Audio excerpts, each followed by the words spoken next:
ನಾವು ಈ ರೀತಿ ಸ್ವೀಟ್ ಅವಲಕ್ಕಿ ಮಾಡಿದಾಗ ಇದಕ್ಕೆ ಬಾಳೆಹಣ್ಣನ್ನು ಹಾಕಿ ತಿಂತೇವೆ. ಎಲ್ರಿಗೂ ನಮಸ್ಕಾರ. ನಾನಿವತ್ತು ಸ್ವೀಟ್ ಅವಲಕ್ಕಿ ಮಾಡ್ತಾ ಇದ್ದೇನೆ. ನೋಡಿ, ಅವಲಕ್ಕಿ ತಗೊಂಡಿದ್ದೇನೆ, ಹಾಗೆ ಏಲಕ್ಕಿಯನ್ನು ಪುಡಿ ಮಾಡಿ ಇಟ್ಕೊಂಡಿದ್ದೇನೆ, 1 ಕಪ್ ತೆಂಗಿನ ತುರಿ, ಹಾಗೆ ಬೆಲ್ಲವನ್ನು ಕೂಡ ತುರಿದು ಇಟ್ಕೊಂಡಿದ್ದೇನೆ. ಈಗ ಅವಲಕ್ಕಿ ಮಾಡಲಿಕ್ಕೆ 2 ಸ್ಪೂನು ತುಪ್ಪ ಹಾಕ್ಕೊಳ್ತಾ ಇದ್ದೇನೆ, ಹಾಗೆ ಪುಡಿ ಮಾಡಿ ಇಟ್ಕೊಂಡಿರುವ ಏಲಕ್ಕಿ, ಕಾಯಿ ತುರಿ, ಹಾಗೆ ತುರಿದಿಟ್ಕೊಂಡಿರುವಂಥ ಬೆಲ್ಲವನ್ನು ಇದಕ್ಕೆ ಹಾಕ್ಕೊಳ್ತಾ ಇದ್ದೇನೆ. ಈಗ ಇದನ್ನು ಚೆನ್ನಾಗಿ ನಾವು ಮಿಕ್ಸ್ ಮಾಡಿಕೊಳ್ಬೇಕು. ನಾವು ನರಕ ಚತುರ್ದಶಿ ದಿವಸ ಎಣ್ಣೆ ಸ್ನಾನ ಮುಗಿಸಿ ಈ ರೀತಿ ಸ್ವೀಟ್ ಅವಲಕ್ಕಿ ಮಾಡಿ ತಿನ್ನುವ ಸಂಪ್ರದಾಯ ನಮ್ಮದು. ತುಂಬ ಚೆನ್ನಾಗಿರ್ತದೆ. ಅದಕ್ಕೆ ನಾವು ಬಾಳೆಹಣ್ಣು ಹಾಕ್ಕೊಳ್ತೇವೆ. ನೋಡಿ, ಸ್ವಲ್ಪ ಉಪ್ಪು ಹಾಕ್ಕೊಂಡಿದ್ದೇನೆ, ಜಾಸ್ತಿ ಉಪ್ಪು ಬೇಡ.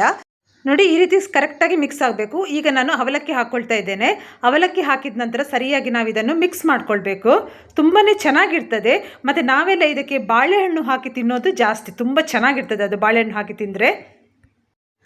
ನಾವು ಈ ರೀತಿ ಮಿಕ್ಸ್ ಮಾಡುವಾಗ ತುಪ್ಪ ಮತ್ತು ಕಾಯಿ ಇದೆಯಲ್ಲ, ಅದರ ರಸ ಕೂಡ ಬಿಡ್ತದೆ ಆ ಕಾಯಿದು, ತುಂಬ ಚೆನ್ನಾಗಿರ್ತದೆ. ಆಗ ಒಂದು ಸಿಂಪಲ್ಲಾಗಿ ಮಾಡುವಂಥ ಒಂದು ದೀಪಾವಳಿಯ ಸ್ವೀಟ್ ಇದು. ನಮ್ಮ ಮಂಗಳೂರಿನ ಸ್ಪೆಷಲ್ ಇದು ಅವಲಕ್ಕಿ. ಮತ್ತು ನಮಗೆ ಎಲ್ಲ ಇವತ್ತೊಂದು ಸ್ನಾನ ಮಾಡಿ ಈ ರೀತಿಯ ಒಂದು ಸ್ವೀಟ್ ಅವಲಕ್ಕಿ ತಿನ್ನೋದಂದರೆ ತುಂಬಾ ಖುಷಿ. ನಮ್ಮ ಕುಡ್ಲದ ಸ್ಪೆಷಲ್ ಮೀಪಿನ ಪರ್ಬದ ಬಜಿಲ್ ರೆಡಿ ಆತುಂಡು ತುಲೆ. ನೋಡಿ, ಈ ರೀತಿ ಸರಿಯಾಗಿ ಮಿಕ್ಸ್ ಆಗಬೇಕು. ಈಗ ಇದನ್ನೊಂದು ಪ್ಲೇಟಿಗೆ ಹಾಕಿ ಬಾಳೆಹಣ್ಣಿನ ಜೊತೆ ಇದನ್ನು ತಿನ್ನಬೇಕು. ತುಂಬಾ ಚೆನ್ನಾಗಿರ್ತದೆ. ಈ ಸ್ವೀಟ್ ಅವಲಕ್ಕಿ ನಿಮಗೆಲ್ರಿಗೂ ಇಷ್ಟ ಆಗಿದೆ ಅಂತ ನಾನು ಅಂದ್ಕೊಂಡಿದ್ದೇನೆ.